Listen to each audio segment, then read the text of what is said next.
The same cannot be said, but we're here to talk about the Colorado Buffaloes because it really feels like they are back. I've got an inside look at Coach Prime's first press conference coming up next in News 5 Sports.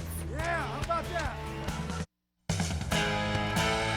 It's time for Coach Prime in the primetime era, and it starts today. And so let me introduce our 28th coach in Colorado history, Coach Prime. Well, you heard the man. It is prime time in Colorado as Deion Sanders becomes the Buffs' new head football coach. The buzz in Boulder was unreal at today's press conference. Coach Prime really knows how to command a room, and he exudes a genuine confidence and energy, which is exactly what Colorado football has been missing. I mean, it's day one, and he's already put Colorado in the conversation for landing some of the nation's top recruits. He also said that he will bring in the best from Jackson State, including his son, quarterback Shedeur Sanders. My takeaway from his passionate speech was that Coach Prime plans to bring a struggling Power 5 program back to national prominence.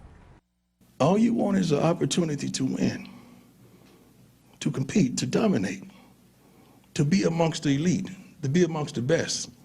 And darn it, I'm going to give you that.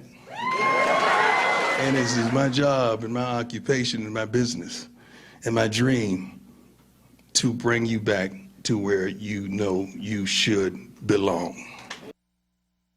I mean, if that doesn't motivate you, I don't know what will. Here's a look at Deion's deal. It's a 5-year, $29.5 million deal, which shakes out to be about $5.5 million per year, making him the highest paid head coach in CU history. He also got $5 million for his assistant coach salary pool, which is great. And he has a ton of incentives. For example, he'll get $150K if Colorado wins the Pac-12. If today was any indication, I have a feeling he will be worth every penny.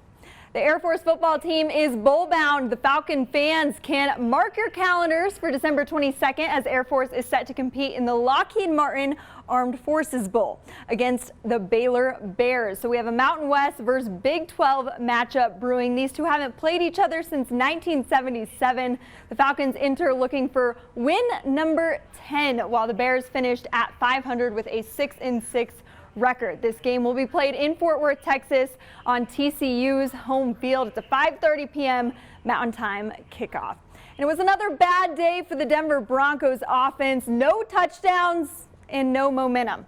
They did knock in 3 field goals to lead 9-3 heading into the fourth quarter, but once again the offense left little margin for defensive errors, and eventually the Ravens offense caused a breakdown, scoring a touchdown with 28 seconds left in the game to take a 10-9 lead, and the Broncos were unable to answer back. Russell Wilson shared his message to his teammates after the team's 9th loss. At the end of the day, there's 2 things we can control: is our attitude and our energy. And if we can control those 2 things in the midst of the storm, we're going to turn this thing around. Obviously got a lot of tough games, tough challenges coming up too. So we don't have time to sit and sulk. We have time to just get better. I mean, he's not wrong. The road does not get any easier from here for Denver. The Broncos will host the 9-3 Kansas City Chiefs next Sunday. Reminder, that game is now at 2:05 after being flexed out of the Sunday night football slot. That's it for sports. We'll be right back after this. Stay with us.